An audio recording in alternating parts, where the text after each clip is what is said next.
No intro. Do not adjust your sets. The handsome Dan is back. This is the only show I can get on nowadays. My European push is completely well and truly over, thanks to Vorney in the corner there. But we are back for Rival Talk. I hope everyone is having a fantastic Friday night. It's Friday. It's the best day of the week, especially if you work in commercial and insurance. It's a thing of beauty. Not having to go back to that office. How are we all doing tonight? I'll start with you, Dave. How you doing, mate? Rather better than I was 2 or 3 weeks ago, gentlemen. Thank you. Roles reverse. Conrad, how you doing, bud? Yeah, still flying high. We have a bump every now and again, but still flying high. That's what we like to see. Rich, you were very pessimistic off camera, but apart from football, how you doing, my dude? Yeah, doing well. Life's good.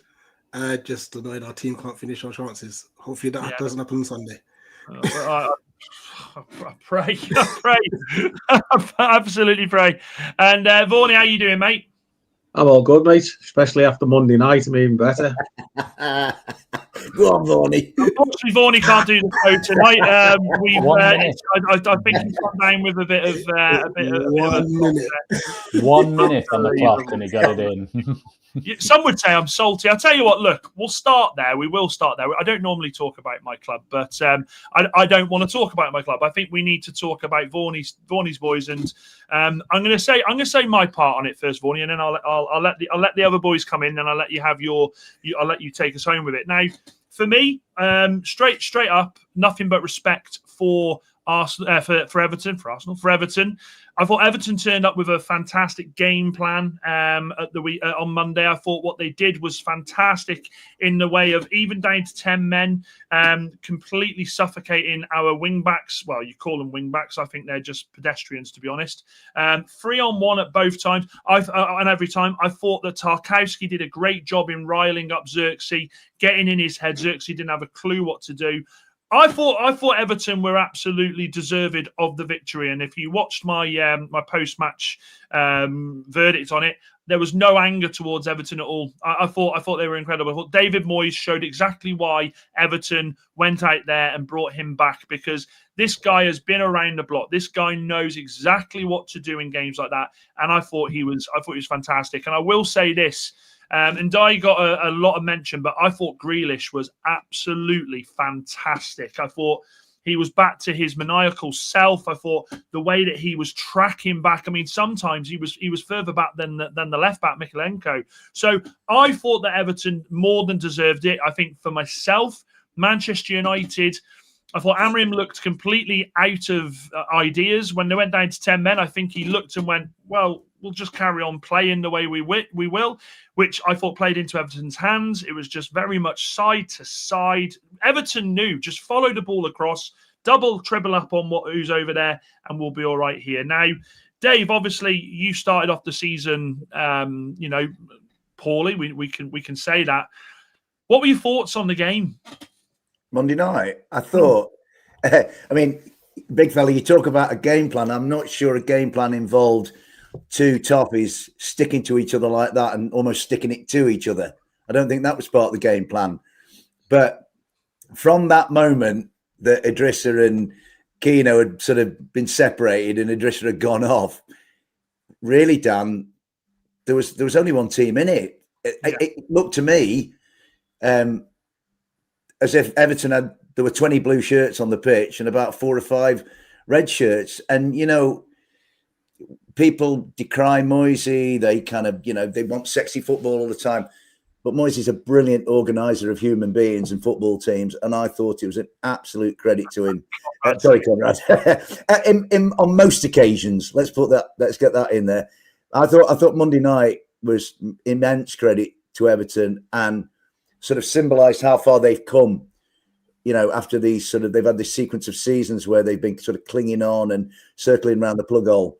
And I think Everton don't have any worries in that regard anymore. I thought they were absolutely fantastic. You're right to single Jack out. Jack looks like a lad who's seeing the joy of football again. He's really enjoying himself. I think he's got a coterie of mates that he enjoys playing with. Iliman Ajayi, fantastic. Kieran Dewsbury Hall, I thought was really, really good. For me personally, because he was with us for a while, I thought James Garner was outstanding and goes unsung in that team.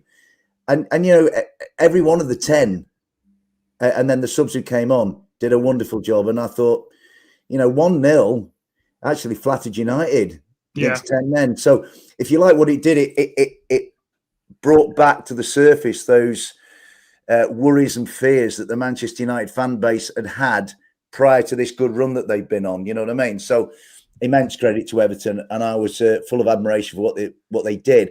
And with a week tomorrow in mind, when we go to the Hill Dickinson, I'm envisaging a really tough test.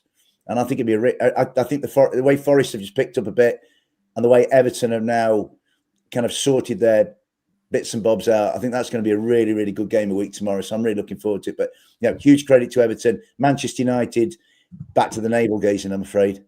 Yeah.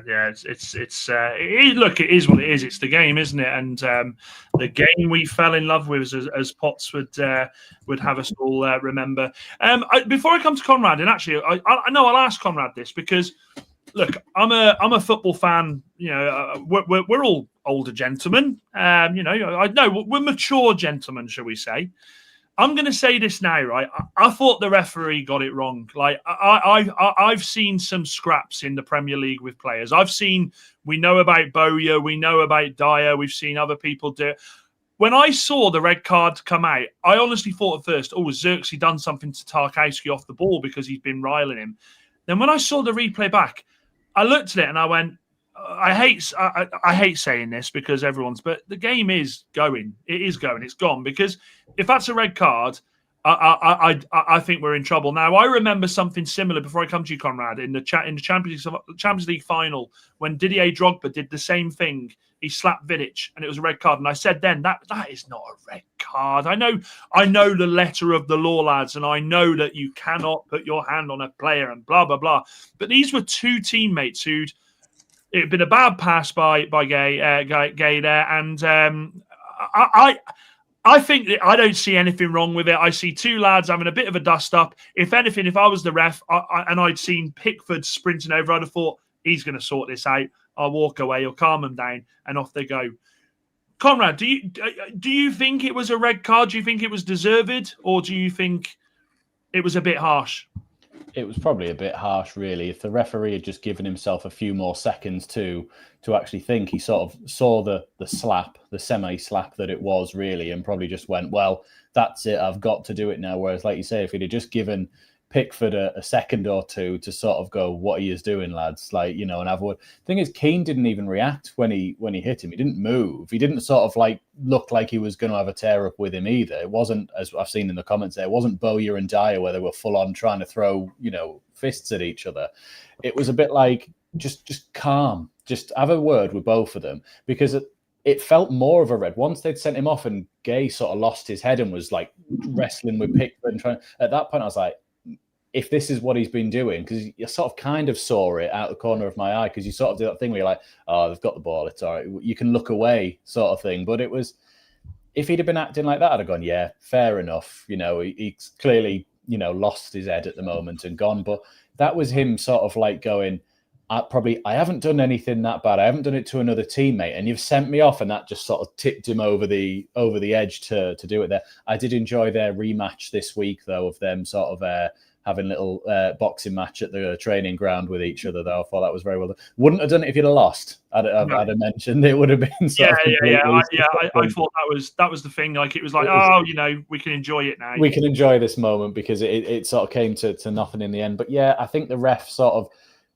went, I've got to do something, and went on it straight away. Where actually, if he'd have just given himself a second or two, because Man United players weren't going, that's a red. He's hit him. He's done anything. So it was just. Give yourself a second to think about it. If VAR had then gone, well, he's hit him, it's this, that, and you go, well, yeah, technically he has, but just let it breathe for a moment. Don't just sort of jump on it straight away. No, I agree. I think super chat here from Stephen Gilchrist says Everton players were punching each other up on the pitch, and you still lost to them, Dan. Man United are an absolute travesty, and I love it. Yes, that's. Thank you for the super chat. I shall be telling Dan to send me the money for that, because that was very, very, very harsh. I'm assuming Rich will come back in now. Obviously, Vorney, talk to me, because I mean, they got the stats wrong, by the way, because they said first team to go to United and win with 10 men. Well, that was wrong. I think it was it who was it that did it years ago? Was it no, it wasn't Crew. Dave, you might remember. It was in the Coca-Cola Cup. That's so long ago. Was it Berry or something like that did it? I can't remember. They probably meant in the Premier League, didn't they? Yeah. But going back to the point the lads have just been talking about, never a red card in a million years. No, I agree. Handbags. All he had to do is go over and say, lads, behave yourself. As Conrad said, there was no reaction from Keane. He wasn't going to chin him back. At the point where before he got sent off, after he'd slapped, pushed, whatever you want to call it, he inflamed the situation, the referee, by his action. That's why Guy went off his head.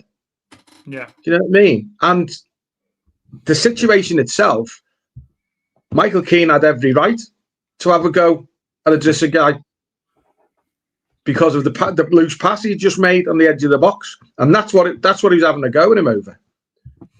And then obviously there's a confrontation between the two. But I've looked at it, I don't know how many times since, hundreds of times, and it's not even. I think the wording's something about negligible force or something, isn't it? I can't remember the full wording. Negligible force, Jesus Christ! But it says, yeah. And if that's somebody hit you like that in the pub, you'd walk away laughing, wouldn't you? Do you know what I mean? So to me, it was more of a push than a proper slap. And I don't know whether it's. I have this thing about PGMOL. I just think they're awful. I think they're awful. But are these officials being allowed to have common sense, or do they just not possess any? Because it's getting worse and worse every single week now. There's decisions where people like ourselves who followed football for all the years we followed are going, what are they doing? What are they doing? And they're getting away with it. Howard Webb and that other idiot on Sky on a Monday morning, they just justify the decisions and make excuses for them. They never actually. Part of your job as a pundit or a boss is to critique the performance of your employees or your colleagues. Do you know what I mean? And they don't. They will justify every single bad decision. And I think it's a breath of fresh air. I don't know if you've seen it, but I think Jay Bothroyd is just a breath of fresh air on that ref was, because he just destroys Gallagher every week. And Gallagher can, whereas the other clown Warnock used to go, well, yeah, and they just sort of wouldn't challenge him. Bothroyd does it all the time, and he asks him to explain why he reached his opinion, and he doesn't. He'll go and then he'll go, the letter of the law. Do you think, so, I mean, look, we've all got our thoughts on VAR. If I'm the referee and I've looked at it and I thought, oh, that looks a bit dicey, I'm letting VAR sort it, because then you've got you can sit around and say, look, VAR have told me to go to the screen, blah, blah, blah, blah. I think, and you're right, Vaughan, like football now, if that was 25 years ago, 30 years ago, they'd have been told to grow up. They'd have let they'd have said to the manager, sort this out at halftime with them. Off we go again. I worry for football with that. I really do. Yeah, it is. It's ridiculous, to be honest with you. And as you say, VAR, to me, the remit is to get involved in things they shouldn't get involved in, and that is something, to me, they should get involved in. Yeah. Because if they could go to him, go and have a look at that on the screen, because I think you've been a bit harsh there. No, they were not allowed to. Well, why? Surely that is a big decision in the game. That could have changed. Well, it did change the game, fortunately, favourably for us. But it could have, and it shouldn't be happening. There is no common sense in football with officials now. It's letter of the law.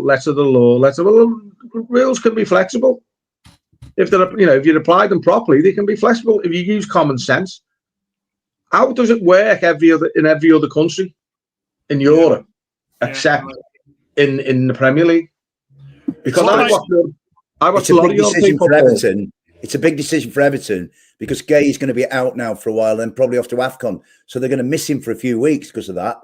Yeah, and he's not. Apparently, I was reading something earlier on. He's not going to be available till after the African nations. Now, and they've tried to. They appealed it apparently and the appeal got rejected. But I tell you what, let's and we are giving it airtime, but your thoughts on that performance from your team, because you must have been after 10 minutes going, they've done it again, United. They're gonna have 80 minutes here of an extra man. Here we go. What are your thoughts on how the game transpired? Well, I've got to say, honestly, and I've said this to my family and cousins and my lad who was at the match at the game, that is arguably one of the best ever performances I've seen from Everton. Yeah. Certainly recently, in the last 10 years. Yeah. Because of the circumstances, being an Evertonian and an internal pessimist, we weren't going there. Well, I certainly wasn't going there full of confidence. Do you know what I mean? I have to say, and I don't mean no disrespect, United are not what they were. Years ago, we used to go to Old Trafford and you'd be expecting a 4-5-0 spanking.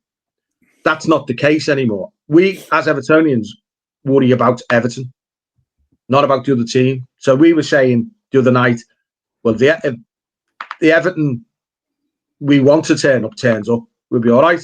If the Everton we know that could turn up, like Moyes and his penchant for not really wanting to attack top six, or the perceived top six sides or the big clubs, especially away from home, then we could get a kicking. First 10 minutes, I thought we controlled it.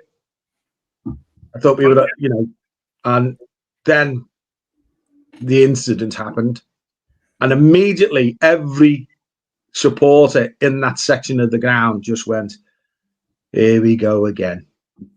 Here we go again." You know what I mean? I mean, I was expecting you would just swarm all over us. Me too. And it just didn't happen. And I think we then sort of, our leaders, if you like, I think they should all be leaders, but I'll use the phrase leaders. And they said, hang on, these don't fancy it. So we fancy a bit more. And I must say, though, you mentioned Jack before. It is an absolute breath of fresh air for an Evertonian to have three players playing in the final third of the pitch in Dijk, Grealish, Dewsbury, all. Every one of them is comfortable on the ball. Yeah. Last year, we had McNeil, Harrison, Decore, and Ganna running around like a headless chicken. Harrison couldn't keep the ball. McNeil's too slow, gets caught in possession all the time. And Decore is the worst professional footballer I've ever seen in possession of a football. So you imagine the contrast we have now, where you can knock the ball up top or into the halfway line, and it's going to those three. And it's quite evident that when they get the ball, opposition players are wary of them. They never used to be last season. Let him have it. He'll give it to us, which invariably they did. Not knocking Jack Harrison. He was a workhorse. But ability-wise, dear oh dear. Decore, I've just mentioned, probably the worst I've ever seen with the ball at his feet. And McNeil, who unfortunately, Dwight McNeil, I feel for him a little bit because he's technically not a bad footballer. But he's got two massive faults. One is he's too slow, and the other one is he just cannot use his right foot at all. I don't even think he can stand on it. Do you know what I mean? He's that poor with it.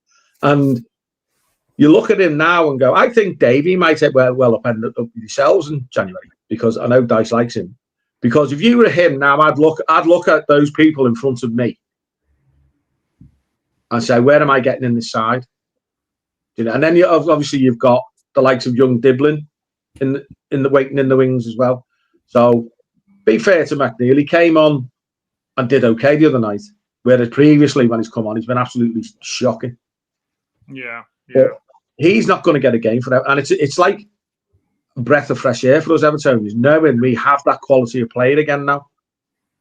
Whereas we haven't had it for I think Chelsea is probably the last one. Can I say something, Vaughnie? Yeah, go ahead. There's another player that I don't think he's been very good for you this season, but made a massive impact, was Tierno Barry. Yes. Yeah, he's won everything. And to be fair to the kid, I don't know what he was expecting when he came to the Premier League. Surely these people and players watch the Premier League. So I think when he first came, he thought it was going to be like La Liga. Any touch, anyone breathes on you, you go down, you get a free kick. It's not like that. It's 200 mile an hour, as we all know. And he just couldn't cope with it. My biggest problem with him was his attitude. You know, all his, like, he's just petulance and getting the weed on when he wasn't getting picked or when he got brought off. He did it again the other night. But that the last couple of games, he started to actually look like a player. You know, I've been in Beto's corner since he's come. I fully accept Beto has his flaws, but he will always give you 100%. But this season, whereas last season he was causing defenders problems, he was chasing them down. He hasn't been doing that this season for some reason. Whether or not he doesn't think he's going to get a game or whatever, I don't know what it is, but he's not the same player this season. So for me now, I think Barry should be told, right, the next 10 games, you're in. So he doesn't have to be worrying, am I going to get brought off? You know, and the 2 games he's been brought off, and he has shown a bit of petulance, did it again the other night. And I think Tottenham was the other one or whatever. It's because he was shattered. He'd literally run himself into the deck. He wasn't getting brought off because he had played badly. Because, as you said, he'd won every header, or almost every header. His hold-up play was considerably better than it has been. You know, he was a bit unlucky in the first half when he tried to take on Dijk, was it? And he just overhit the ball and, you know, he got a foot in. But the first time I've ever seen him face someone up and try and go past him. So he must be getting confidence from somewhere. And I think if he tells him, like, you're our centre forward for the next however many games, it'll just ease a little bit of pressure on him because he's desperate to score. All his social media is desperate to score. The goals will come. It won't be long. Blah, blah. Forget about that, lad. Just play the way you've been playing, and the goals will come. That's what I think. I'd love to have a striker that I could say that to at our team. I think we need to inject a bit of class into the chat here because, you know, we're five men and, you know, we're 5 very handsome men, and it's time to bring a lady into the chat. And let's bring Natalie in. How you doing, Natalie? You okay? I'm very well, thank you. It's been a very long time since anybody called me a lady, so bless you. Listen. I owe this channel so many apologies. Number 1, this is the first time I've actually showed my face this season, and number 2, I'm 25 minutes late for the show anyway. So apologies. Life is hitting me left, right, and centre at the moment, which is by way of an explanation rather than an excuse. But yeah, apart from the Premier League slowly sucking the soul out of me, I'm doing well, thank you. All good. Don't worry about that, Natalie. Normally we have a 25-minute monologue from Dave, so you're absolutely fine. I missed the 25-minute Dave monologues. That's what I used to call this channel for. That's what I loved. Bless you, Doc. There's very few things to be excited about Premier League football, but being on this channel and listening to Dave monologues is one of them. So, hey, hang on a minute. Let me just check. Will get you everywhere. Is there a paper envelope there for all of this? Well, look, you've joined at the right time, to be fair, Natalie, because we are going to be moving on now to, and do you know something? I feel like this man. I feel like everyone is waiting for this team to drop off, and look, there was a bad result at the weekend, but I feel like everybody just thinks, oh, that they're gonna fall down the table, and I still see stuff in this team that makes me think they're going to be okay. Now, AFCON are coming up, so we know that there's a lot of players going, but it's Conrad's boys, Sunderland. Now, wasn't the result you wanted at the weekend, Conrad? Obviously not. But how are you feeling coming off the back of that 1-0 loss to Fulham? Are you sat there going, here we go, you know, we're going to start falling? Or are you going, well, look, it's away from home. We need to be picking our points up at home? You're muted, bud. Yeah. Sorry, it's because someone was bouncing around before. Yeah, we've had 3 defeats this season, and they've all been away from home. And it's 3 games this season where actually the team hasn't been played like the gelled sort of team that they've clearly shown in other games, and where stuff has gone wrong for them. And, you know, that's been taken advantage of. Man United, we tactically were wrong and we got found. Exactly. But then we switched to a 5, and it was a pretty even game for the rest of the sort of 70 minutes in that one there. Burnley we got wrong, and we got it wrong against Fulham. There was a lot of like just individual errors against Fulham that caused us a problem. Just, not coming out for the cross, not looking at the ball when it's crossed in, looking at your man to go in and sort of do this. The keeper not coming for it when he's come for everything else this season so far. So it's one of them. We can take a game like that, knowing what we've done so well. Because I would have never said, sitting here a few months back, we'll beat Chelsea at Stamford Bridge. But if you'd have said we'll get something off of Fulham at Craven Cottage, I'd have been like, oh, it's fine. So it's it sort of levels itself out within that one for us.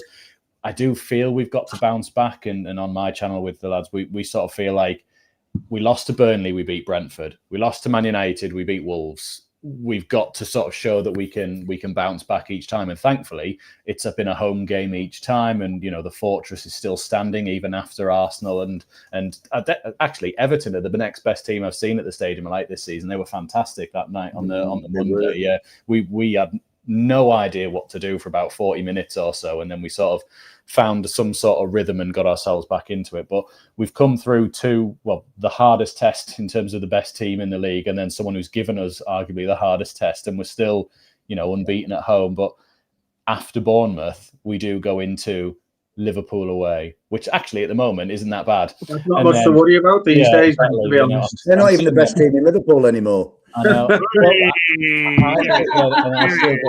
We've fallen this season when we've been overconfident going into games, which we all thought, we've just blitzed West Ham, Burnley will be no problem. Oh, look at the run we're on. Man United are struggling. We'll beat them. And then after this one, we're like, well, we're unbeaten in 4. We've got 8 points from a possible 12. Go away to Fulham. Let's see if we can do it. And it's not quite worked out. So, but after Liverpool, you've got City away, and you're like, brilliant. Now, we used to be City's bogey team back in the day in the Premier League. I think we were decent.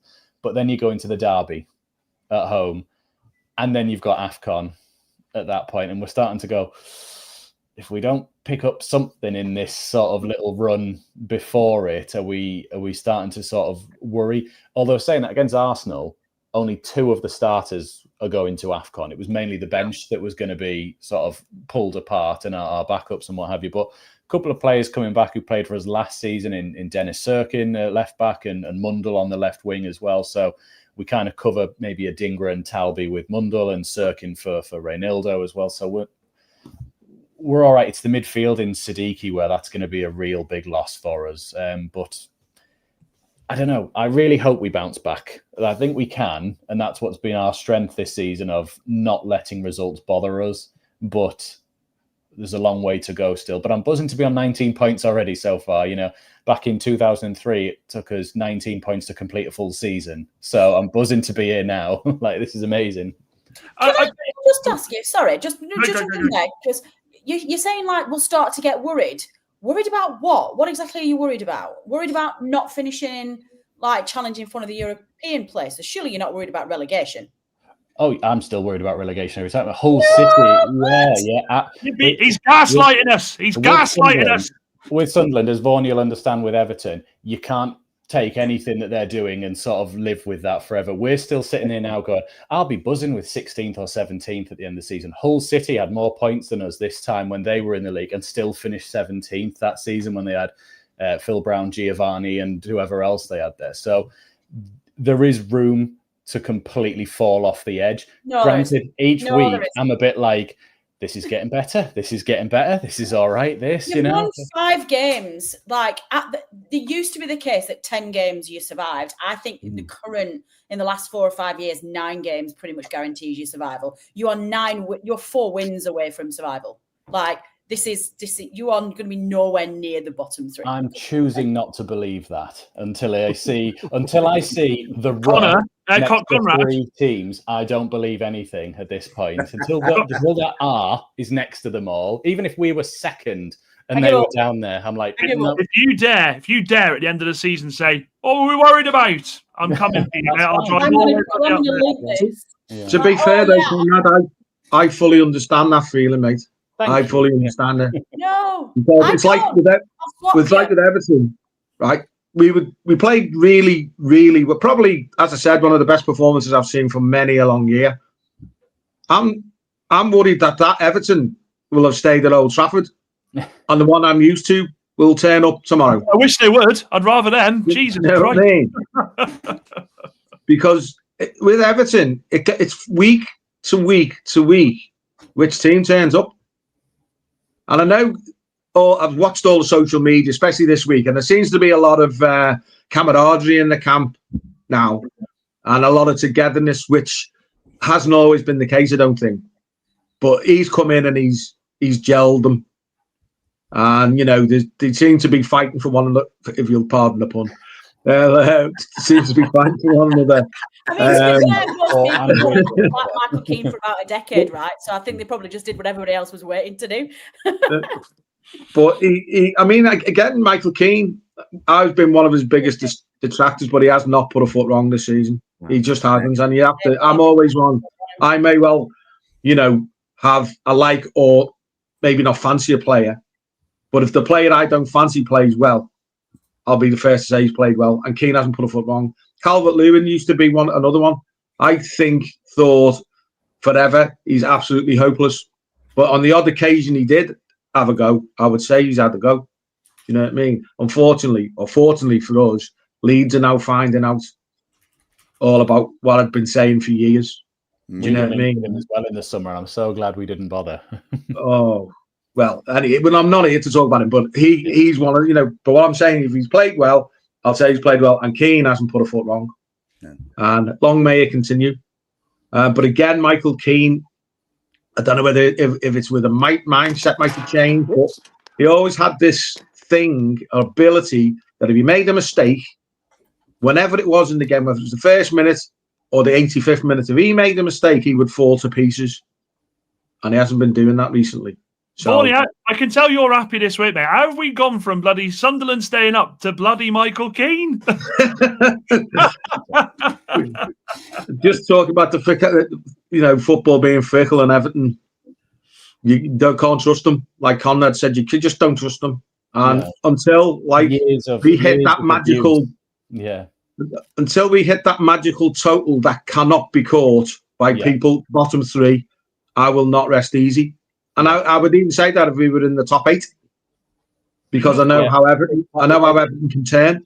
It's years of abuse and years of, you know, it's that you can't leave them, but just that sort of, you know, awful things that they've done to you over the years that you just like, they could be sitting pushing for Champions League like we are, some will say, but I don't believe that we're not going to be down there by the end of the season until we start to go, well, there's not enough games for us to be there. And that gap starts to close in and the percentage scores on your positions get bigger and bigger. So until we're there, or until we're in like April, we still got to take it game by game and just get as many points as we can on the road and try and win as many home games as we can, which is what we've done so far.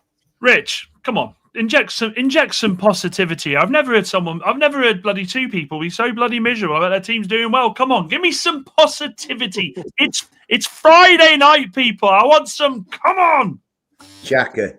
Everton are fine, Sunderland are fine. Right. I'm genuinely raging sat here. I'm like, you two can both shut up and I'll swap places with you if you want to start talking about me. I don't know who your team is, Natalie. Who's your team, Natalie? I don't know.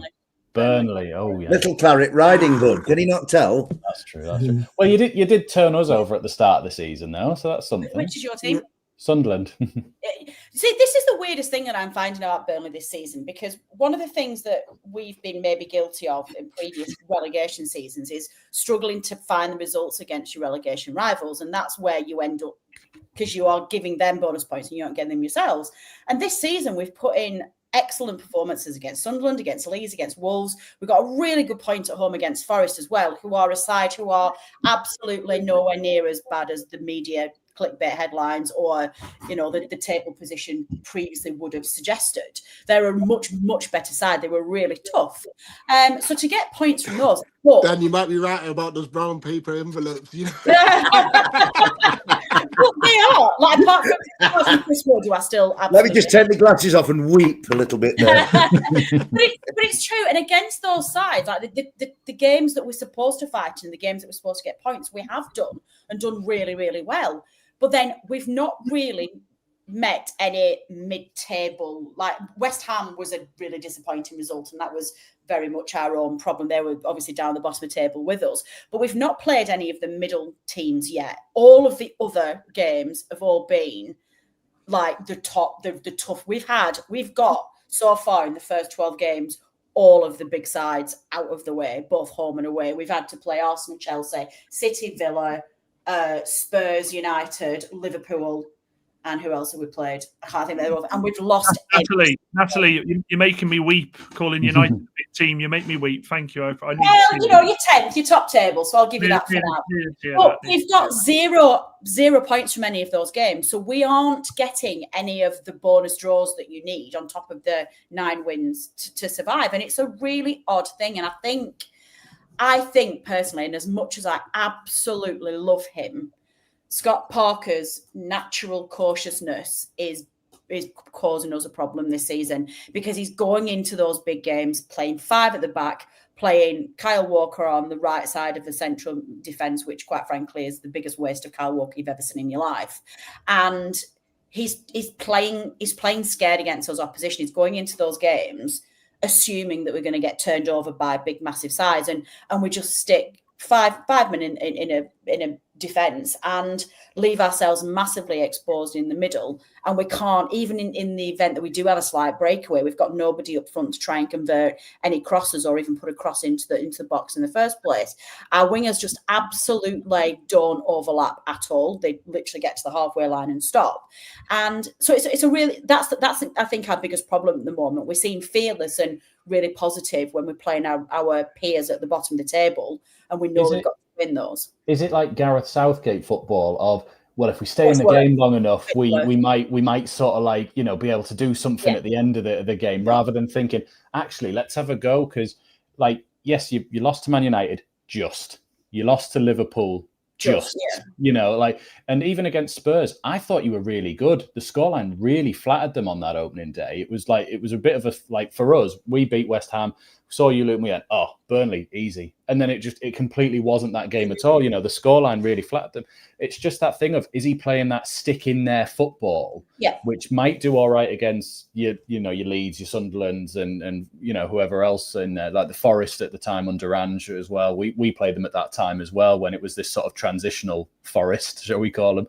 But it just seems like that he's not willing to go, well, actually, shall I mix it up and let's go for it for a bit? It's just but if we stay in the game, we'll eventually get there. Yeah. Are we not surprised, though? Because, I mean, Scott Parker and lasting a full Premier League season goes together like me and losing weight. It doesn't happen. It just doesn't happen. Like, I think he's doing better than he has done in previous ones. I think he's at the right club and is in the right environment at the moment. And I think he's redeemed himself, that this Premier League campaign isn't going as badly as the ones that have come before them for Bournemouth and Fulham. I think he's a bit wiser, is a bit older, is a bit calmer, and I think he's a bit more mature in his attitude as a manager this season. Some of the problems that he's got is that we've got a weak squad. You know, we've spent more money than we've ever spent. I think this is the best Burnley squad we've ever seen in the Premier League, with the exception of the Holy Trinity of Nick Pope, Ben Mee and James Tarkowski, which at the time people used to say was a dinosaur defence. Now I look at those three and think that was an incredible defensive unit, those three there. And I think Scott Parker can at times make Gareth Southgate look like an international rock star, and he frustrated the hell out of me last season. I was really critical last season. I got annoyed on Saturday. I think this is the first time I lost it a little bit with him this season. We'd just gone 1-0 at home to Chelsea. This is one of the free hits that you're supposed to have for this particular season. You know, you're not supposed to get anything Chelsea at home. And he still tried to control the game when we went 1-0 down. He just go, why? Why are we trying to keep the game close at 1-0? It's like at that point, you just go for it. And it's like, yes, I understand maybe trying to preserve goal difference, because that will probably come into play when you're at the bottom. But you can reassess that. If you concede a second or a third, you can just concede, shut up shop and go, that's it, we're done now. But at 1-0 down, to go even more defensive than they were at 0-0, I got really annoyed at that. And I don't often get annoyed at Parker, because I do like him. And I think if you accept the kind of manager that he is cautious, he is very defensive. then you can appreciate some of the other stuff that he does. And how he masterminded us to automatic promotion last year is beyond me. It was an absolute masterclass. And barring 7 seconds at the end of the season, we would have got our third back-to-back title, which a hat trick of championship titles, which would have been amazing. So yeah, it's a really weird scenario, and I think we're at danger going into the Christmas period of maybe losing our identity a little bit. I think he's hit a point where he's not 100% sure what he's got to do next. So he's got the Christmas period. We've got Brentford, we've got Palace, we've got Brentford, we've got Palace, then Newcastle this week. 3 really tough fixtures, but 2 of them one easy one. Yeah, Newcastle. Newcastle have had their. Where's it at? Sorry. Yeah, no. Do you know what? I'm genuinely gutted. I got offered commentating gig for BBC Sport Lancashire area away at St James on Saturday, and I'm away and I can't do it, and I'm just no. I'll do it. I'll do it. I'm going to the garden centre, so I'll do it. It'd have been an easy 3 points at Turf Moor because Newcastle can't travel at the minute, so it's Let's hope they don't travel tomorrow. Newcastle. 3 weeks time for me as well. I'm actually intrigued to hear what you're going to say because it sounded like you were going to say 2 of those games were easy. No. I wasn't going to say 2 were easy. I was going to say 2 were ones where you would pencil in hoping to get one of those bonus points that you gotcha. So maybe I'm a Palace fan, that's why. Yeah, no. They're very difficult games, but it's Palace is at home, so you think, could we get a point from that? Maybe Brentford away, could we get a point? You've got to get these 9 wins, and you've got to try and get some bonus draws from anywhere. And because we've not played anybody yet who are sort of in that middle of the park. Obviously Palace are having a fantastic season, as are Brentford as well. But it's that sort of like just outside the top 4, just outside the Champions League spots that we haven't played yet. So it was a big week, and I think this is the week Parker has to step outside that comfort zone. Otherwise, he's going to win. I think that you kind of missed an opportunity against us, really, because the way we were at the time, we were a listing wreck, really. And that game at Turf Moor, when I went there, I mean, my sort of parallel memories of Turf Moor, or the last game of the season when we survived and Burnley had gone, and Burnley looked really, really poor. And I kind of thought at the time they'll struggle to come back. They came back brilliantly. This time, I thought Burnley were far, far better than the team that had gone down. And I looked at it and I kind of, listen to what you say. I almost feel like saying to Scott Parker, mate, why don't you have a little bit more faith in this? This is a better iteration of Burnley than the previous one. I tell you, I have to name. I mean, that game against us, maybe it was an Ange centric kind of game, but to me, it seemed to go backwards and forwards, up and down Turf Moor. I thought the best player on the field that day was a Burnley player, and it was Hartman. I thought he was fantastic. He's really good. He's a guy. Every time, I mean, we scored early. And then you kind of think, are we going to go on and sort of cement that superiority? We didn't really.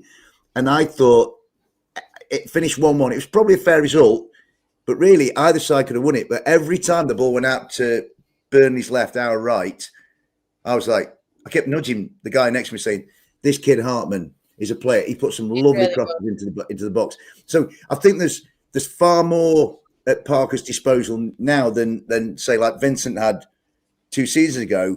I mean, they're in a bit of a sort of tough position, but I think Burnley are much improved from what they were 2 years ago. But that day, really, the way we were at the time, anybody should be thinking this is 3 points because Forest were a shambles at the time.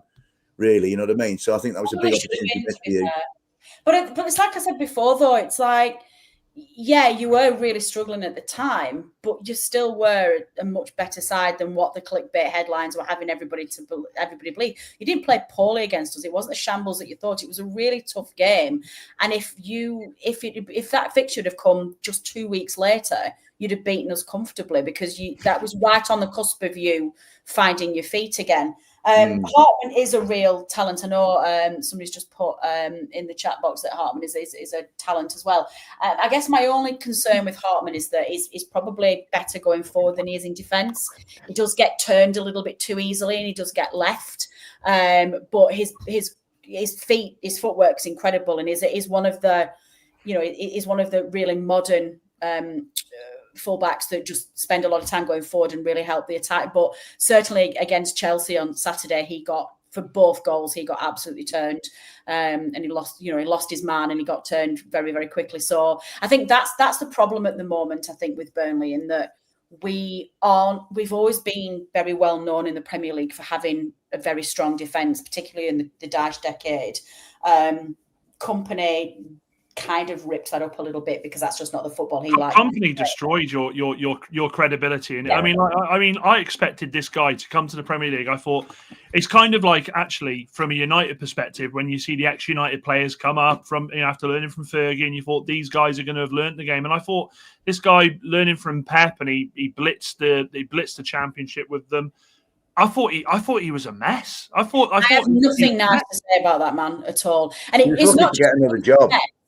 Well, it wasn't just he was a mess. He managed his own career. He didn't do his job.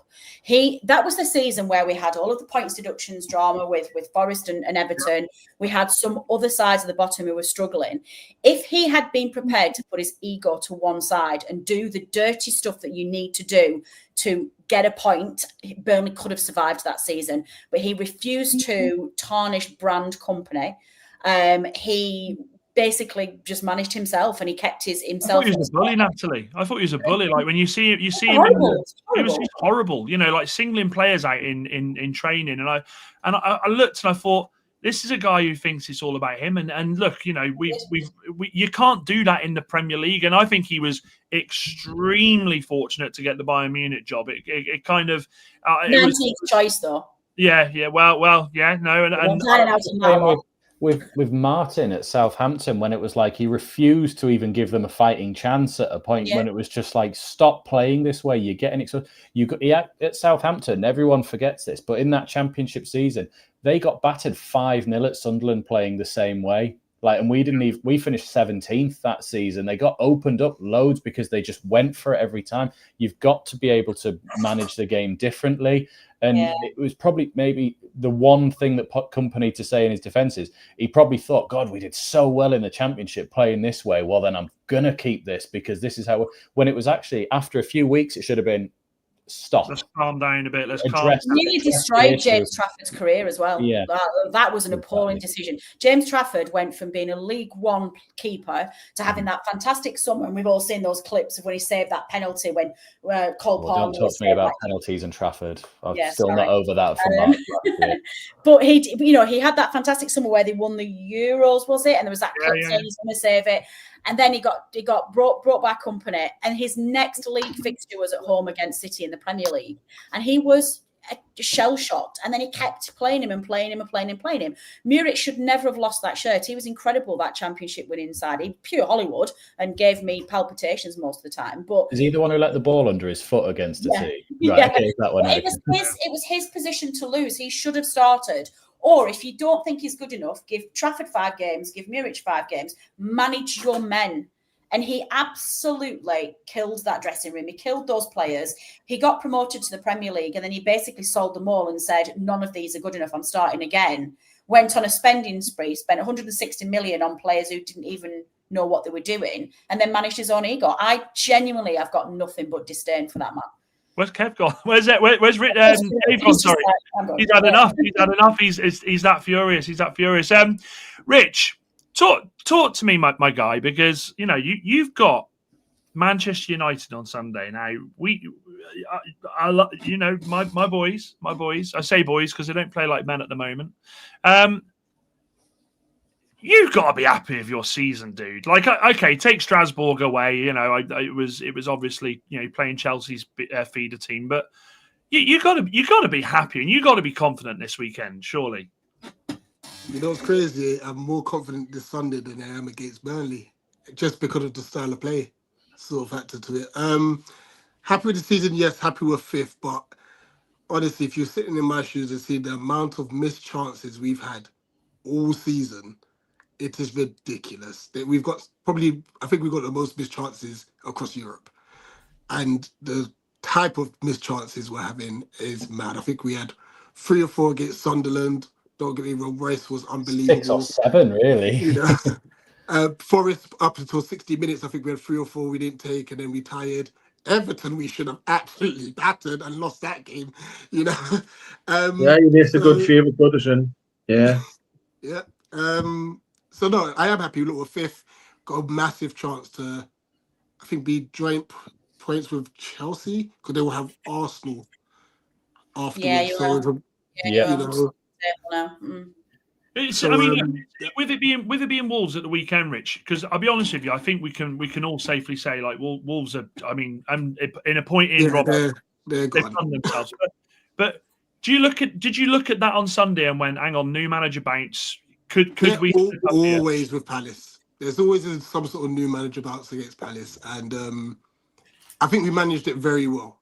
That 2-0 win. I think they had the one chance from the deflected free kick. Outside of that, we weren't really in trouble. Once again, another big chance missed. Mateta 1-on-1 through with the keeper, fluffs his line. But yeah, we navigated that very well. On the positive side, we are Crystal Palace, but we're creating 3 or 4 chances a game. That is what, and I'm not talking about like half chances. I'm talking about good chances, and that's the one thing I'm happy about what we're doing. I just hope we're a bit more clinical because I'm sure it's going to bite us in the backside where we'll lose a run of games just for our own downfall. But Oliver Glasner, you are a genius. I say it all the time. And yeah, I'm really happy. But we need to win on Sunday. It's interesting Sunday, Rich, and I'll come to Dave on this one because, you know, as a neutral Dave, you've got 2 teams that technically set up the same, you know, technically play the same formation. But what the difference is, one manager knows how to utilize variations of this formation and change things up and move things around. And sometimes you'll see Palace go into that 4-3-3 or they'll do the 3-5. Are we going to see this Sunday a boring game, or are we just going to see a manager who knows how to play his style of football and knows what, and his players ultimately know how to utilize the style he's implementing? I fancy Palace. Of course you do. You have to. From a psychological point of view, if I compare the 2 outfits, Palace are solid together. There's a camaraderie there. Glasner is in total control of everything. You know, keeping Gurhey was a masterstroke because for all the nonsense, the childish, banal buffoonery that I heard at Anfield last Saturday afternoon from those who allowed their team to walk alone at the end. Yeah. Signing Mark Gurhey would have been far better than signing Isak and some of these other baubles that they seem to want. So keeping Gurhey, I mean, I really like Palace. You know, when Palace won the FA Cup last year, yeah, after all that flim flam from City, and then Palace went, oh, to hell with this, let's go and win the cup, and did it. I thought that was fantastic. The weekend, I mean, you've got one team that to me looks like really organised, and as Rich says, he's bang on.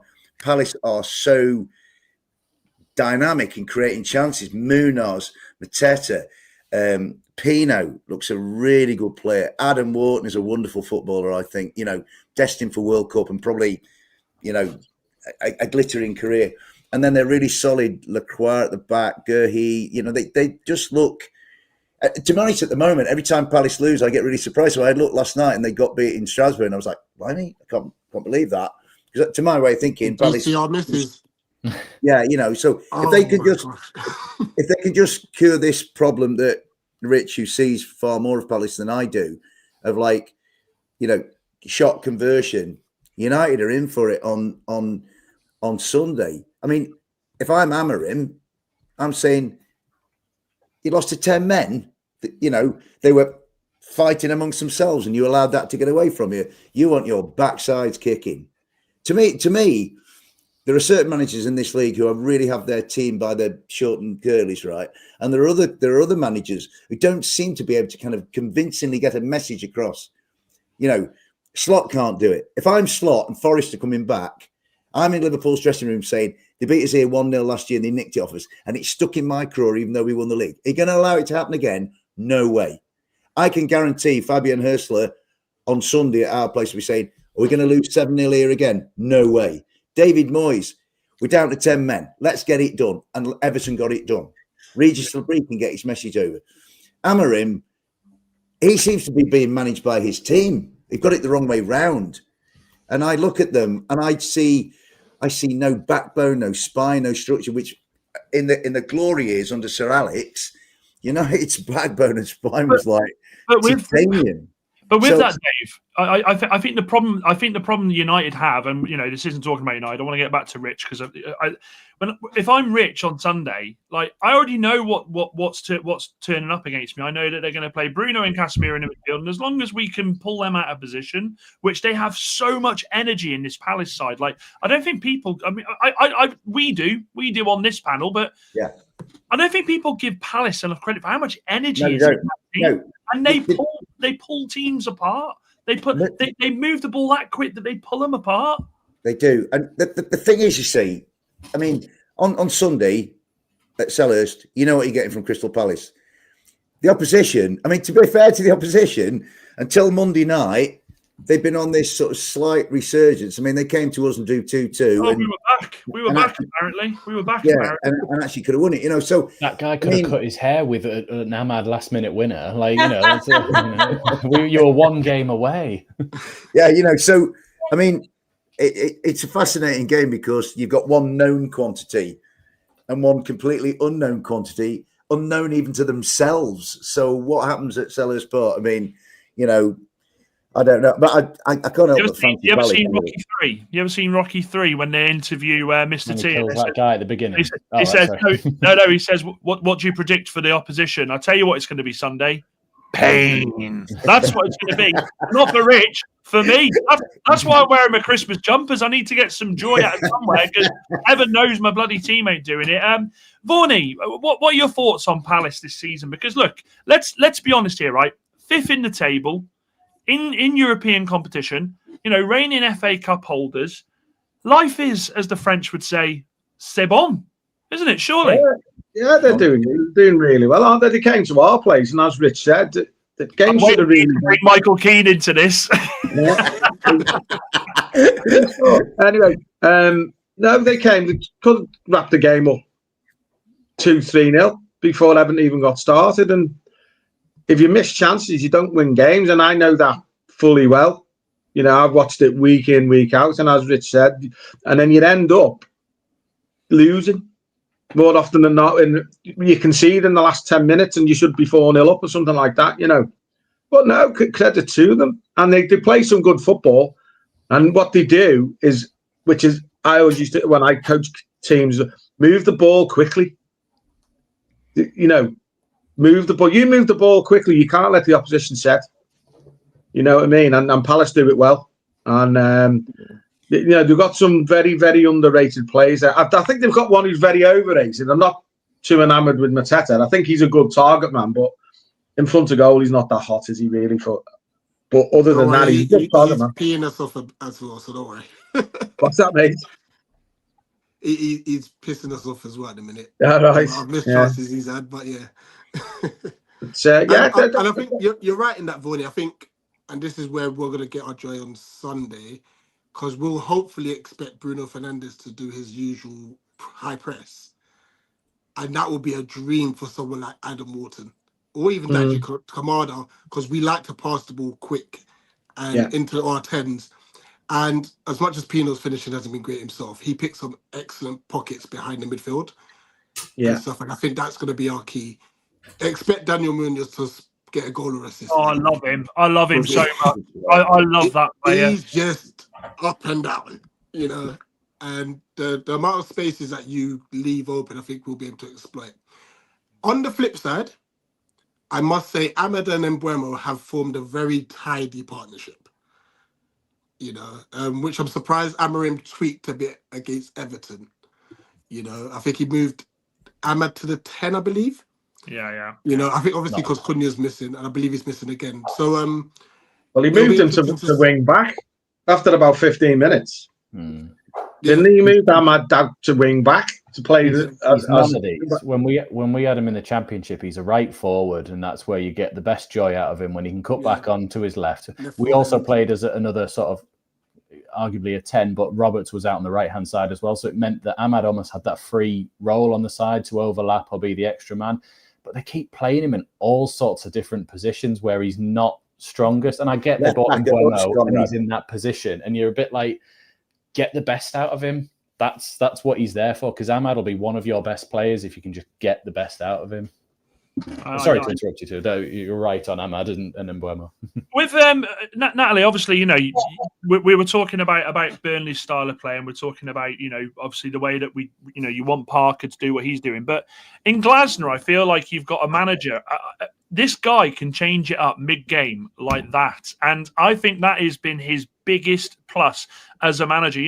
Let's not forget, we had all of that talk at the start of the season. He wasn't happy if Mark Gay would have gone. He was like, that's it, I'm off. Those were lies, by the way. That's right. I know, but this is the part. You can say it's lies, but the media talks. The media talks, it puts it out there. And again, you saying it's lies, it just shows the unity in that team. This team is a unified unit.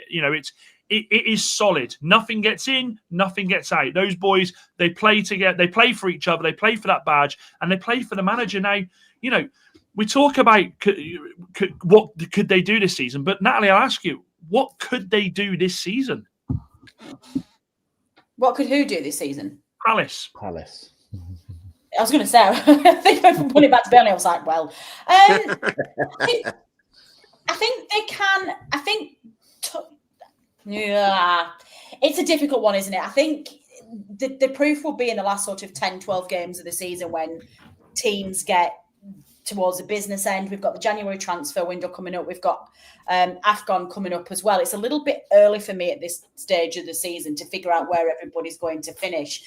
They've genuinely impressed me this season, and I think they are showing some real strength. I think they're looking like the Forest of last season. The surprise package of a consistently good side who can find themselves. They're just managing to get on the right side of all of the challenges that are facing them. I think Champions League is probably a little bit too much of a stretch. Yeah, I don't think anybody. And I think probably depending on where we finish with the European spaces, I think Palace can and should be pushing for a European spot, and they should absolutely be trying to win the FA Cup as well. I think that often gets overlooked. It's always about the big headline, the Premier League and how far you go in the Premier League. It's like, well, if you're at that stage at the moment where realistically you're probably not going to push into the Champions League, and you don't necessarily want to be in the European Conference just because of the relatively. I would. I would. But for me, for Palace, I think for cup glory, I think really high finish in the Premier League plus an FA Cup win would be. I think that's spectacular than not a domestic cup, but finishing in maybe the European Conference positions. I think if I was a Palace fan, I'd be like, well, I'd be happy to finish 7th or 8th and have a really solid season and start building for next year, and to win something like the FA Cup, I think would be incredible. And I think that is a legitimately achievable aim for Palace this season. Yeah, I mean, we thought the Carabao Cup was achievable, and then they drew us away to Arsenal, which was like, oh, why now? So yeah, no, but you're right. I think, funny enough, our takes just staying up to 17th and winning another trophy. That's what football's about. It's about winning trophies. Don't start sounding like bloody Conrad with this staying in 17th. Don't do that to yourself. I'm all for that, mate. Without a trophy. It's all coming from the teams. I would happily finish 17th and win the FA Cup.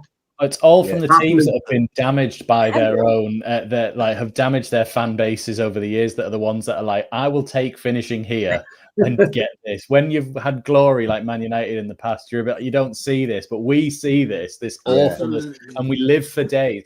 2014, we were in the Carabao Cup final against Man City. I'd have given getting relegated twice, like we did eventually, to win that trophy on that day, just for that moment. I live for championship winning seasons. Every other season, we get to lift a championship trophy, and it's amazing. And I love it. That's really passion for something like the FA Cup, though, because to actually win and to top the table and to win a trophy is absolutely brilliant. It's such a good feeling. I'm all for the Nottinghamshire Senior Cup, mate. I think it's great. And can I just come back to Palace? The irony for me is that I think Crystal Palace will finish in a Europa League place and won't have it taken off them. That's what I think will happen. Because I think we won't get, unless we win the Europa League, we won't get there again. because we're too far off it.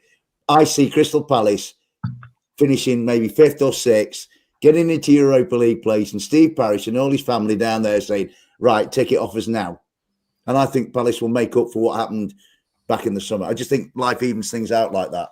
Yeah. Just to finish guys, I'm really sorry. I've got to jump off. I've got something to jump on, so I'm going to go back to work, sadly. But it's been a real pleasure, and I'll see you all hopefully next week. Pleasure to meet you, Natalie. See you later. Bye. Come back more often. I We will. miss you. Sorry, promise. Bye, guys. Bye. See you. Just lastly on Palace, I think our big the January window is massive for us. I think we've seen rightfully or wrongfully, we've seen that Glasner trusts his bench to a certain extent, and I don't think he thinks it's strong enough. So, and he's a very ambitious coach. He's already talking about, can we get into Europe again? So it's going to be down to Steve Parish to get him maybe 2-3 at the max players who can really push the current first team players. And I think if Parish can get the January window correct, I think Glasner will sign a new deal. I hope he signs a deal at United, but you know, that'll happen. Davio, to coin the song, and I'll edit it slightly. What a difference 3 weeks make. I remember the last couple of times we've done this. I mean, bless you. You know, you've been the rallying call. I just want to see a battle. I just want to see this.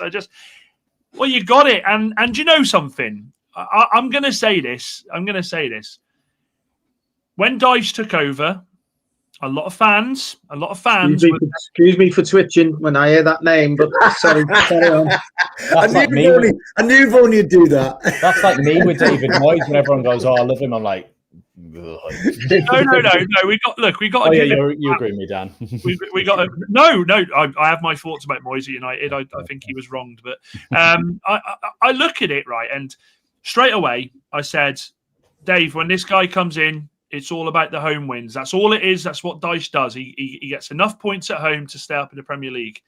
And then he goes to Anfield, and look, rightly or wrongly, people will say it's an easy place to go to. You know, that they are struggling. But to do what they did at Anfield, I thought it was exceptional, Dave. And it was my birthday on Saturday, so thanks for the birthday present. I was outside with my mates, and I went, "Have you seen, check the score? It's 1-0. It's 1-0 Forest. Hang on a minute, it's 2-0. Hang on a minute, it's 3-0 now. Dave, obviously you go home and away. Yeah. What is the fans' perception now of Dijk? Is it kind of like, well, look, he's doing the business for us, let's back him, or is this just short-lived? Well, you know, only time will tell, as it always does with these things, Dan. Do you know what I mean? But I think the phrase I've heard most commonly uttered amongst the brethren and sisterin, home and away, is he gets the club. He understands it. He understands and marries, if you like, the here and now and what's needed on the field of play with, if you like, the heritage, right?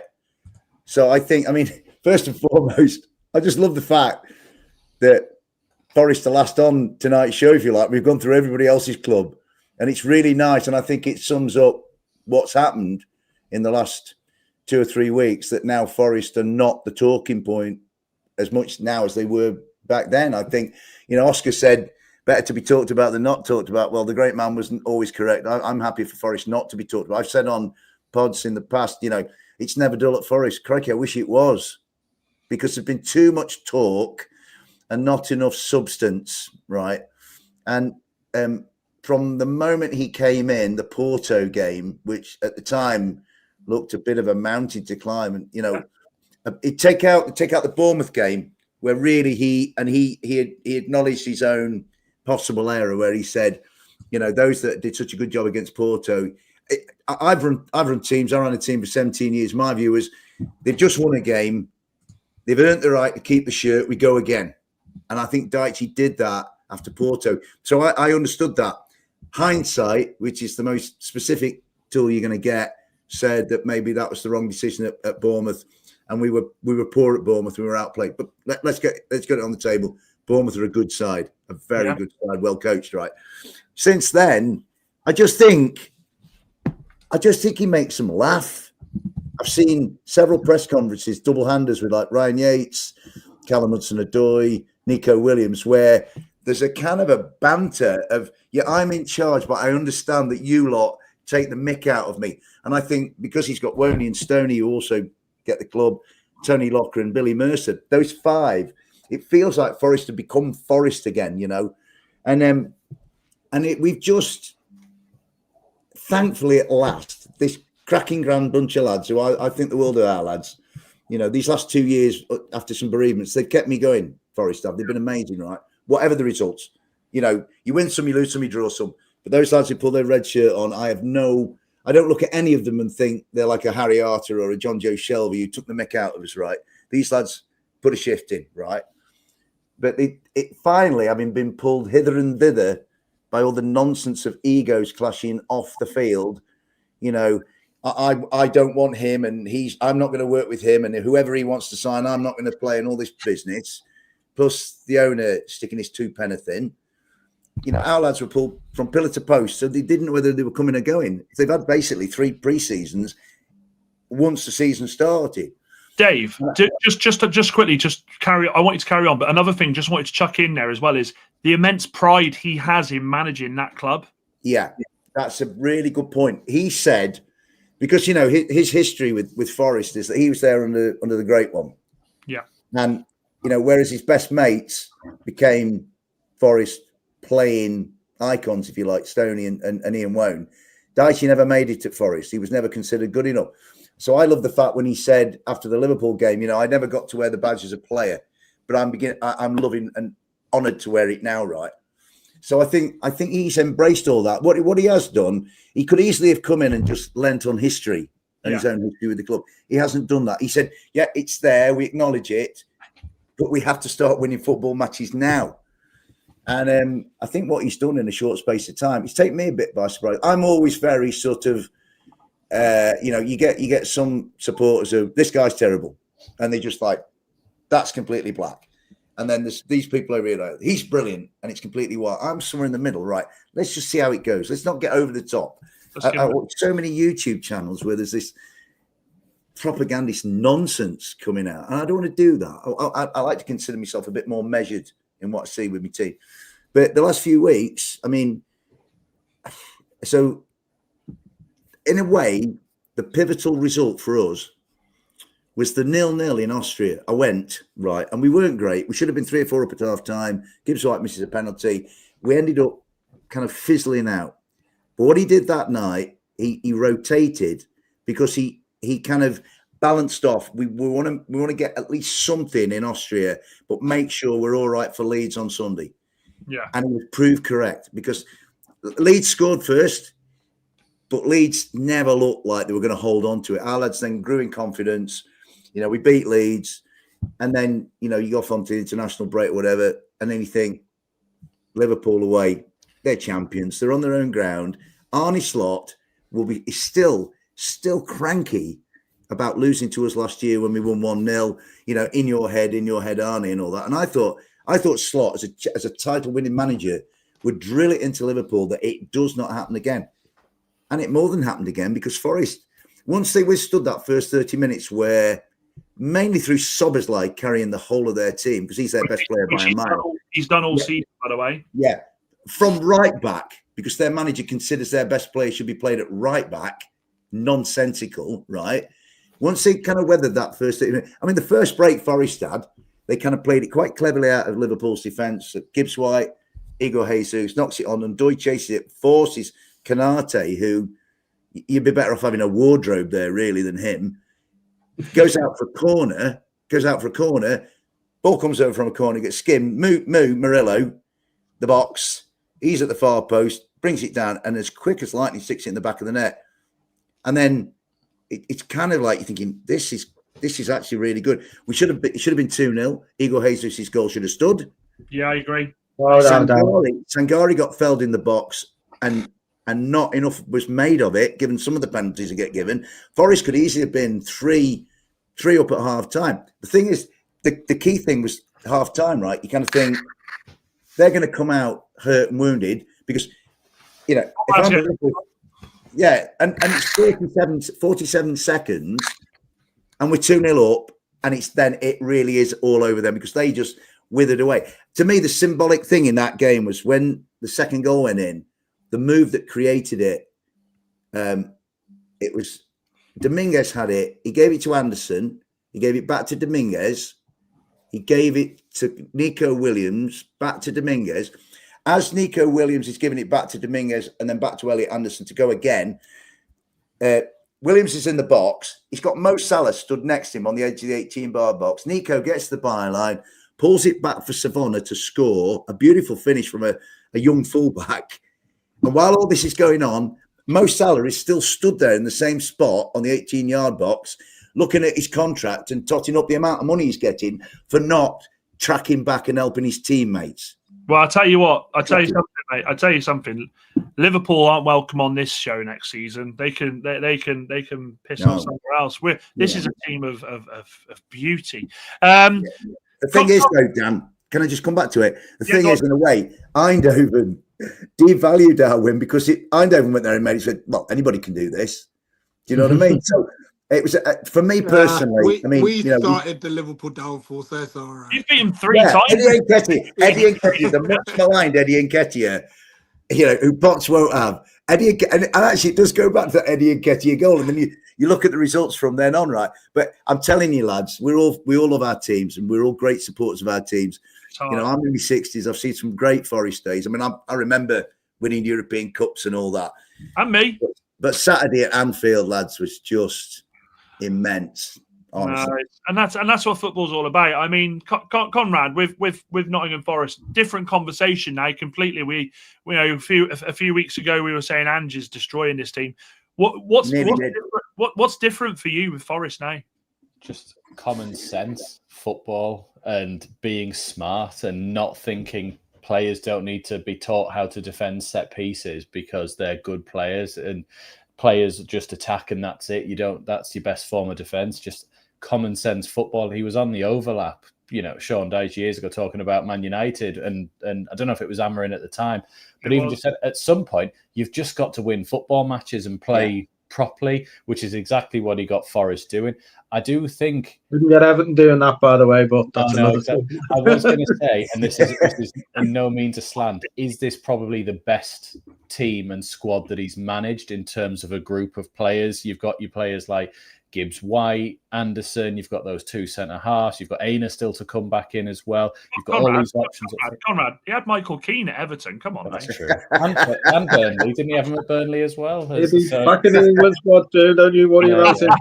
He'll get him back for Forest, in January, just to sort of go completely all. But no, I just think this is arguably the best team he's had. So maybe that gives him the freedom not to have to play like he did at Burnley, not to have to do the things he was doing at Everton. In the first 6 months at Everton, he was all right, wasn't he? He did what he needed to do, and then he was all right. But like the last season, he was just woeful, absolutely woeful. Without wanting to be a doom merchant, I would just say he's doing it a little bit better at Forest, but he did what he did when he first came at Everton. Mm-hmm. You know what I mean? One game with Everton. But one thing I do notice with him is he's completely different demeanour. Yeah, completely different. Yeah, and like as you touched on before, he made that comment about the Forest shirt and all the rest of it. He never did that at Everton. Never showed that type of enthusiasm at Everton. It got to a point where nobody would watch his press conferences. Yeah. He was just talking utter nonsense. Do you know what I mean? But I noticed. In fact, I swore at him when I saw that interview. I thought, why weren't you fucking like that when you were at Everton? This is me and David Moyes right now. It's like, what Sunderland, 2 games into the season, he went, well, we're going to get relegated. There's 36 games to go, David. You can't be saying that. That's what I'll be like next season when Glasner's at United. I've never been a great fan of David Moyes. I'll be honest with you. I did not want him to come back. I gave him credit for what he did back in the last season when he came in. But this season, I've seen him creeping back into his own old ways. Being it surprised me the other night at Old Trafford the way we came out so positively. Anfield, we went to Anfield and he just lay down. We might have not gone out. Had he have taken the game to them on that day, we'd have beat them because we only started playing when we went 2-0 down, and then we dominated the game. Had he have done that from the first whistle, Tottenham at home exactly the same. If they got a cash cow above, the Premier League cash cow, he craps himself. You know what I mean? And but the other night, sorry, mate, the other night, completely the opposite. And the irony was when they started having the scrap and he got sent off, we all went, oh. Everton always do something to cut their own throat. If it's not the manager, it's that. And he stuck to his guns the other night, to be fair to him. And he said, well, we were the better side, we're going to be the better side, and we have been the better side, and we will remain the better side, which we did. So I want to see more of that side of him. I don't want to say, like, we're playing Newcastle. Newcastle, like, got this reputation now, they're a great, good side, blah, blah, blah. I don't want to see him tomorrow sitting back. I want him to take the game to them. I'll back any manager who takes the game, who tries to win every game. You're not going to win every game, but your objective should be to win every game. And my problem with Dijk was he just did not want to lose. And by doing that, he used to surrender leads. I remember last season, Leicester, Villa, team where we were winning 2-0, and he decided he wanted to defend his own box. We ended up getting beat. It's not for me. And he was always very. Just a quick one, boys. Rich is off. Rich, thanks very much, mate. Just quickly before you go, what's your score prediction? 2-1 Palace. Oh God, I'm glad you're going. We're getting a goal. See you later, guys. See you later, Rich. Take care, Rich. I just think with Dijk, Vorney, this is the job he's been hanging around for, to be honest with you. Yeah, it could very well be, mate. From the moment he left at Goodison, he's been seen in like nightclubs in Nottingham. He lives in Nottingham.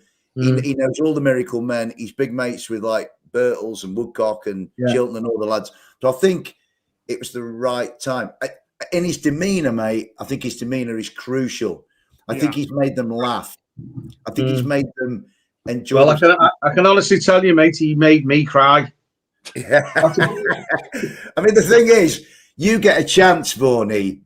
Never mind all these big games. The big game of the season is at the Big Dick a week tomorrow when Asprey meets Vorney and Moisey meets Dijk. To me, that is the biggest game of the season, right? Yeah. Stadium, I get chucked in the river if we lose. You know what I mean? So, the thing is, I just think I like the way he comes across. I think he's he said after Liverpool, he said they all think they're getting a day off, but they're not. I heard a story last night at the City Ground when we basically strolled past Malmo. It's the easiest game we've had for a long, long time. And we barely got out of second gear and won easy. That he had them running up and down grass banks in Willerton Park in Nottingham after the Liverpool game. So, and Gibbs White said it. He said, what is it that he's got you doing, to change it round? And Morgan goes, well, sort of back to basics, really. And how do you mean? And Morgan Gibbs White looked at the interview and he said, running, and more running. And the crucial stat that came out of Anfield last week, and it stuck with me all week, is Nottingham Forest as a collective unit ran 6 kilometres further than Liverpool did in that game. They went further and farther, and that was why they deserved the win. So we've got a really tough game Sunday. Brighton at home. They won't want to come and lose 7-0 again. So that's a really difficult game. Even though they don't travel well, I still rate Brighton won't be as up their own backside as Liverpool were. They're a different breed, though, mate, aren't they? I mean, at the end of the day, without trying to upset anybody who's watching it, they are a different breed. There's nobody as entitled, as arrogant as they are, and they've always got an excuse. They will never own what's happening to them. There's always an excuse for everything that's going wrong. Yeah. But I think the whole of the country are absolutely reveling in this. their demise. I'm not saying that it's a total demise, because the devil will wake up at some stage and he will look after them again. Sunday. Can it keep going till Wednesday next week, please? Like, yeah, Conrad. They're in your way, Conrad. Yeah. You know, like, I don't want to go in too confident, but if just another week would just really help me out. I think West Ham are fully capable. And I think it's going to be a mindset, as you were alluding to before. My team talk would be, these are under the cosh. There's no harmony in this camp. They're all looking to blame here. Then, you know, you heard the excuses. We concede from set pieces. Well, sorry, mate, you're the centre half. Shouldn't you be doing something about that? Let's blame somebody else, not me. Do you know what I mean? That was embarrassing, Dave. That was, and he had the balls to say he was being fouled. It was like, yeah, exactly, Conrad. Exactly. Right. I mean, ludicrous, a leader of men. You know, I mean, to my way of thinking, I mean, we were just singing.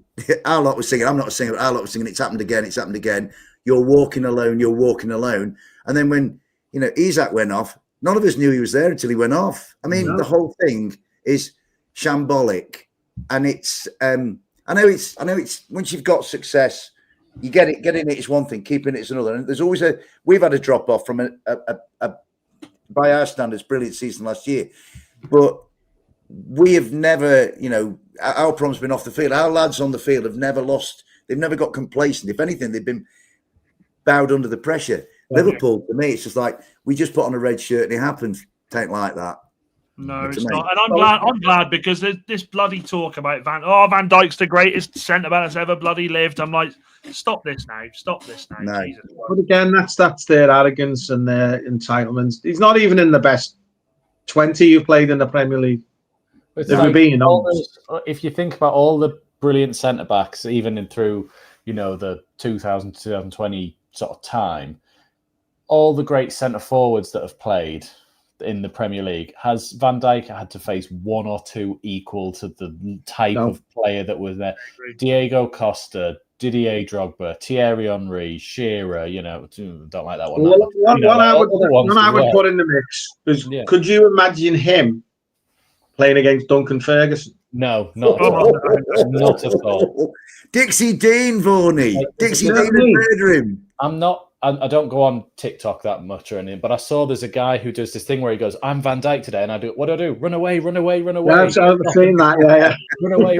And I was like, that's it. That's exactly it for years. He's never, sometimes you can go on YouTube and watch compilation videos of goals or tackles or great things.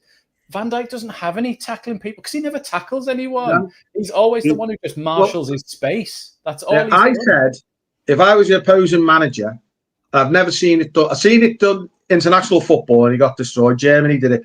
Nobody ever plays on his toes. Nobody ever says, my centre forward, I'd say, go and stand right next to him. Wherever he goes, stand next to him. Don't give him the space to play in, because when he hasn't got the space to play in, he can't play. And I remember watching an international a couple of years ago.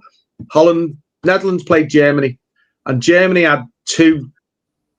They weren't big lads. I think, the fellow who scored in the cup final, in the World Cup final. Goetze. Yeah, I think he might have been one. And another one. It was nippy, and they both just played on his toes. And he had an absolute nightmare. And all this nonsense about he's the best defender ever to play in football. That's just delusion of the highest.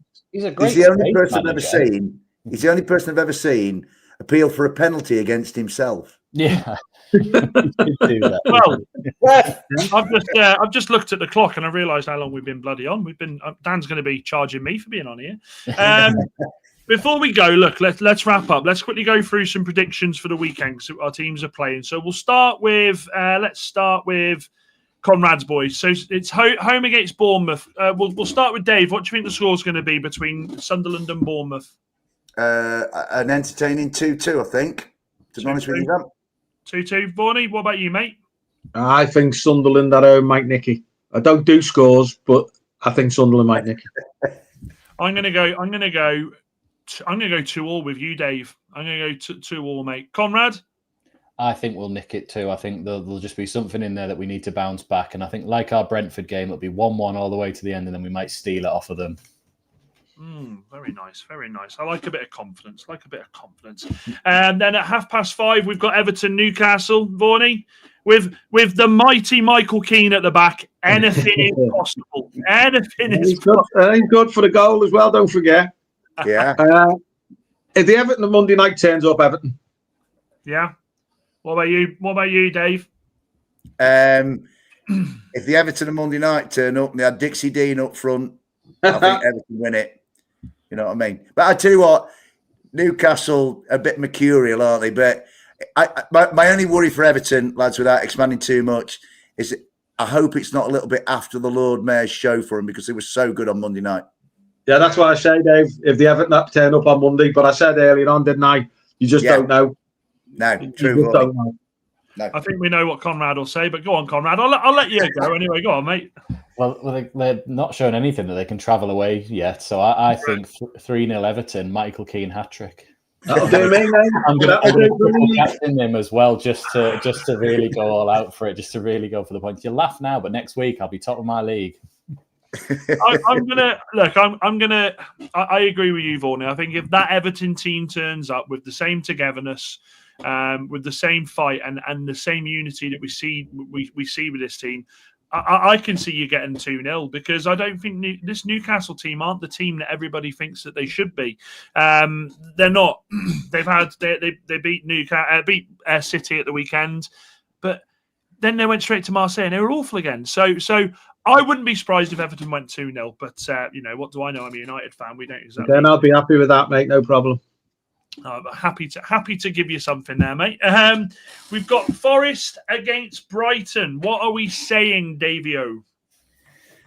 Well, if the Forest that played at Anfield and at home to Malmo last night, a rotated Forest last night, turns up, then I think we can nick it. But I'm expecting a really tough game. I'm expecting them to have 7-0 last season, where we completely caught them unawares.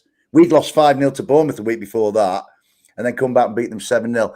I'm expecting a tough game. I mean, the thing is, we talk about Newcastle being poor on the road. Brighton are not great on the road.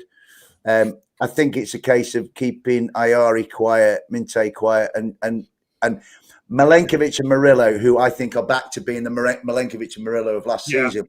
If they can wrap Danny up, then I think we've got a chance. I've got us to win 1-0, but I think it'll be squeaky bum time. Squeaky bum. Conrad, what are you saying, brother?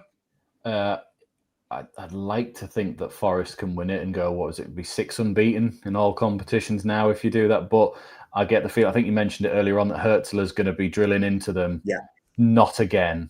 Yes. Don't do this again. So I'll probably see a 1-1, but if anyone's going to nick it, it'd be Forest. Yeah. Forest. Vorney? Yeah, very much the same as Conrad. I can see a draw. But if anyone, I was going to say anyone who's going to win it, nick it, it would be Forest. I'm going to go with this one. I think Forest are going to run away with this. I think 3-1. I know I get what you're saying, Dave, and I understand that. But I just we spoke about it at great length. Dijk at home, like Dijk, that he creates fortresses, and I think your players are coming back into form. I think they understand him that they're showing again. We're seeing the same understanding, the same passages of play between the same duos play. I think you win this. I think 3 or 4-1. We'll finish on my team. Rich obviously went 2-1 to Palace. Lads, I'll be honest, and I'm a realist, boys. Surely Palace don't lose this one. Surely not.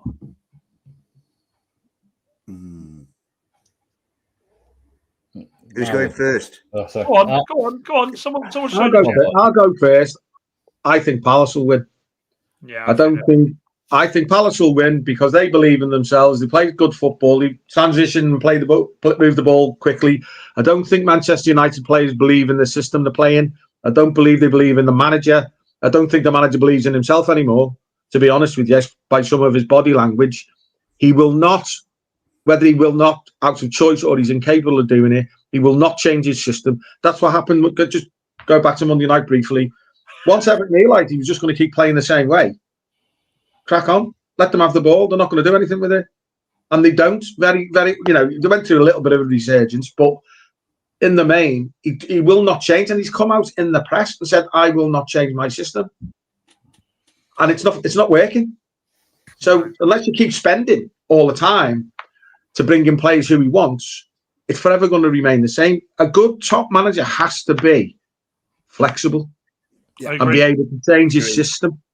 Yeah, his personnel and his system. Like the other night, why did he persist with 5 at the back against 10 men? We were all laughing. What's he doing?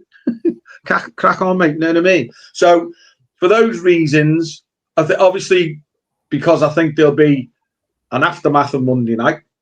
I don't think he'll be going like this. Not what Dave was saying. I don't think he'll be saying this is not going to. Don't let this happen. I don't think that's going to happen. And I just don't think they listen to him. I think they've all switched up from him. Yeah. And I think it's only a matter of time before he gets the boot. I really do.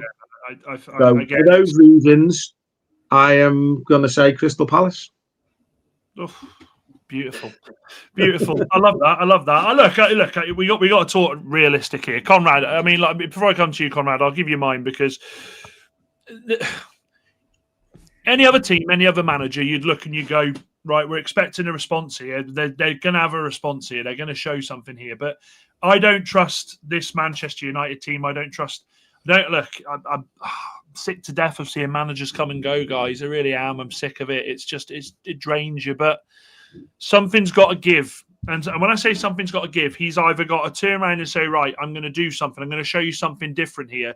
I said on my show just before this one, I said, if I'm him, everyone's expecting Casemiro and Bruno. Chuck Bruno in the 10 and put Mainu in there. Just do something different, because I guarantee Glasner will have been setting up all week saying, look, they're going to play them 2 in the midfield. Let's just burn them out and we'll be fine. He needs to show me something different. As a United fan, I'm never going to sit here and say we get turned over, because at the same time, you've got to back your team. The best I've gone for in this, I've gone for a draw. If we can get away from there with a draw, I will rest a lot easier. What about you, Conrad? I still think Palace are going to do it. I just think he isn't going to change that midfield, and where he plays with the 2 in midfield, and Palace play with such a quick, dynamic 3 of Wharton, Kamada, and whoever else it might be, Hughes or any of the others there. I think they'll easily just walk almost right through the middle of you at times. And I don't think it's going to be a cricket score or anything, but I could easily see 2-0, 3-0 Palace there. Fair enough. Davio, bring us home, mate. Bring us home. I think it'll be Palace 3, United 1. I just see one team as being together, well coached, well drilled, all of them understanding their own roles, understanding the collective. There are rapports all over the field. They look, they've improved so much from the start of last season, where they had it took them 9 games, Palace, to win a game last year. From that point onwards, they've been absolutely outstanding. And they are a team who are using the momentum to propel them further along. United are 2 steps forward, 5 steps back. I mean, it's just, and I don't see a spine to Manchester United. I don't see a kind of a, I do like the goalkeeper. I think he's a decent lad. Hammonds, right? I give him some credit. But I don't see, the great United sides have had leaders all over the field. They often went onto the field, United, with 6 or 7 captains. I don't see that at the moment. And I fear for them at Palace, because they can generate some atmosphere in that little ground down there, and I just think, unfortunately, Dan, I just think Palace will be too strong for United. I think their relative positions in the table at the moment reflect the gap between the 2 teams. So I just fancy Palace, mate. I'm sorry.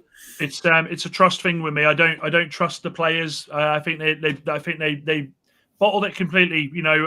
Won't dwell on it too much. But Monday, opportunity to go as high as 4th and get something going there. Wasn't there to be. It's gonna be an interesting game. I think it's one that, if Palace really go into this game like I think they can, I don't think they need to get out of 3rd gear against United. I think they just take it at a canter. So, but we will see. But look, guys, I appreciate each and every one of you joining tonight, and a massive thank you to Rich and Natalie, of course, for coming on the show. Conrad, where can we find you, dude? At Black Cats TV, we just hit 3,000 last week, 3,000 subscribers. Brilliant. So thank you all for doing that. And well done. That's it. That's all right. We're just on YouTube. Davio, which gym can we find you at this week? Where will you find me? tomorrow morning in the gym. I've got a shift. Sunday afternoon at the City Ground. Wednesday night, Molyneux. The next week, I love calling it the Big Dick, Hill Dickinson, for the first time. Looking forward to sampling that. Waving to Varney wherever he's sat in the stadium somewhere. And then, just ambling through life, following me Gary Baldy Red, lads. Love it. Varney, what about you, mate? I'm the same, mate. I haven't got a channel myself. I just guessed when people want me to come just on. Just like me, Varney. Yeah. No, great. No, you've been a great bunch of participants tonight. As always, that's why I love doing this show. I think we have a good old football chat. It's always nice to speak proper football, and this week it was nice for everyone to laugh at United. But anyway, thank you very much, gents. Chat, big shout out to everyone in the chat. I've seen you all putting your comments in, having great conversations with each other. These shows don't exist without you guys. Okay, these shows do not exist without you guys spending your time to come and watch us witter on about football, and try and give you a nice Friday night. Without your support, Potsy, I know absolutely adores each and every one of you. I do too. Thank you very much. We will catch you all on the flip side. I'm Dan United. Well, I was going to say simply the best, but not simply the best. We'll catch you again. Take care, all. Have a nice Friday. See you, lads. Take care.